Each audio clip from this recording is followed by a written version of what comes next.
സത്യം സത്യമാണ്. ഞാൻ ഉള്ളിൽ തന്നെ പറയാം കേട്ടോ.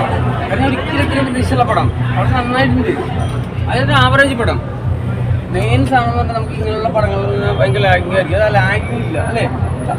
നന്നായിട്ട് ഡാൻസ് ഒക്കെ ചെയ്തിട്ടുണ്ടല്ലോ. ചെയ്തിട്ടുണ്ട് ഡാൻസ്. ഞാൻ ഫസ്റ്റ് അത് കണ്ടില്ല, അത് പറഞ്ഞു. എല്ലാം ഒരു നിമിത്തായിരിക്കും.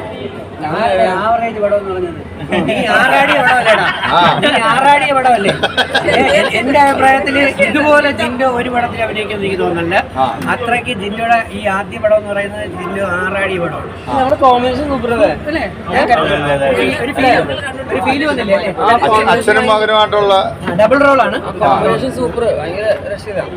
ഞങ്ങള് വേറെ പടത്തിൽ ഞങ്ങൾ ഇങ്ങനെ വേറെ ലെവലാണ്.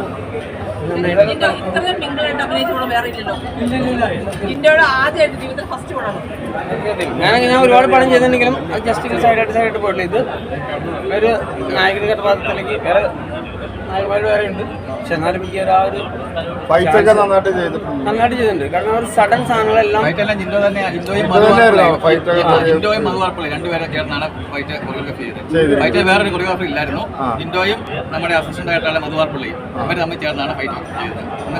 ജിൻഡോയുടെ ഡാൻസ് നന്നായിരുന്നു, ജിൻഡോയുടെ ഫൈറ്റ് നന്നായിരുന്നു, ജിൻഡോയുടെ പെർഫോമൻസ് നന്നായിരുന്നു. ഞങ്ങൾ ജിൻഡോയുടെ പെർഫോമൻസ് ഭയങ്കര ഹാപ്പിയാണ്. ചേട്ടന് നന്നായിട്ട് രണ്ട് റോളിലാണല്ലോ ചെയ്യുന്നത്. നിങ്ങൾ ഹാപ്പിയാണോ? യഥാർത്ഥം ഞാനല്ല പറയേണ്ടത്, നിങ്ങൾ ഹാപ്പിയാണ്. ഞാൻ ഹാപ്പിയാണ്. എന്റെ ഫസ്റ്റ് ഫിലിമാണ്. ഞാൻ സാറിനെ കുറിച്ച് ഇത്ര വിചാരിച്ചില്ല സീരിയസ് ആയിട്ട്. കാരണം ഇതൊരു പടം ഇത്രയും എൻ്റെ മനസ്സിൽ ഉള്ളി തട്ടി പറയണോ. വേറെ ഒരു ഇതായിട്ടല്ല. ഞാനിപ്പോൾ ഹാഫ് ടൈമായിട്ട് കണ്ടു. പക്ഷെ ക്ലൈമാക്സിൽ കുറച്ചു പേർക്ക് കണ്ണുനീര് വന്നു.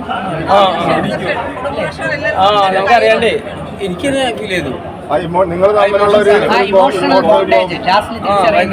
ഭയങ്കര സാധനം. അത് ആ സാധനം ഒറ്റ ടേക്കിൽ എടുക്കുക. പിന്നെ നമ്മൾ ഒരു കാര്യം കൂടെ മനസ്സിലാക്കണം, നമ്മൾ ഒരുപാട് ലിമിറ്റേഷനിൽ നിന്ന് എടുത്താണ് ഇത്. ഞാൻ കഴിഞ്ഞ സമയത്ത് ബ്രഹ്മാണ്ഡ പടമൊന്നുമല്ല. നമുക്ക് യൂണിറ്റ് ഇല്ലായിരുന്നു, നല്ല പ്രകൃതി തന്ന നമ്മൾ സ്മോക്ക് പോലും ഇല്ലായിരുന്നു അല്ലേ?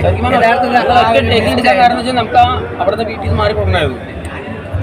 ഒരുപാട് ആർട്ടിസ്റ്റുകൾ വെച്ചിട്ടാണല്ലേ? 85 എല്ലാം പുതുമുഖങ്ങൾ തന്നെ. ലൊക്കേഷൻ നല്ല ലൊക്കേഷൻ തന്നെ. പക്ഷേ ഈ പടത്തിൽ ചെയ്തേക്കുന്ന എല്ലാവർക്കും 100% വേറെ ചാൻസ് കിട്ടും. 100% എല്ലാവർക്കും. കാരണം എല്ലാവരും ചെയ്തേക്കുന്ന സാധനങ്ങൾ ക്ലിയർ ആയിട്ട് ചെയ്തിട്ടുണ്ട്. പിന്നെ നിങ്ങളാണ് പറയേണ്ടത്. പാട്ടുകളൊക്കെ അതിഗംഭീരം. പാട്ട് മ്യൂസിക് എന്ന് പറയുന്നത് മ്യൂസിക് ഡയറക്ടറുടെ നിൽപ്പുണ്ട്.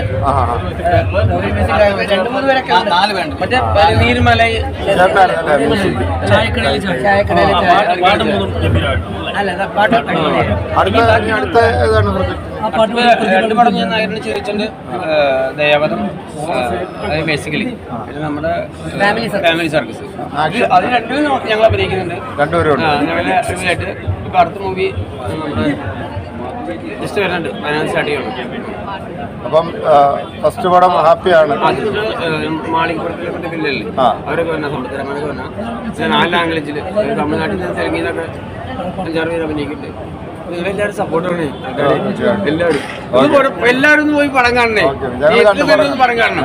കാരണം ഞാൻ ഇത്രയും നാൾ നിങ്ങളോട് പറഞ്ഞിട്ടില്ല. ഞാൻ ഈ പടം ഇറങ്ങിയിട്ട് ഇത്രയും നാളെ ഒരിക്കലും ഞാൻ പറഞ്ഞിട്ടില്ല നിങ്ങൾ ഈ പടം കാണണം എന്നുള്ളത്. കാരണം ഞാൻ അത്രയും പ്രതീക്ഷിച്ചിട്ടില്ല. പക്ഷെ ഇത് മനസ്സിലായിട്ട് പറഞ്ഞാൽ നിങ്ങൾ എന്തായാലും കാണണം. കാരണം കണ്ടാലും എന്നെ വെച്ച് തെരുവിളിക്കില്ല, എനിക്ക് ഉറപ്പുണ്ട്.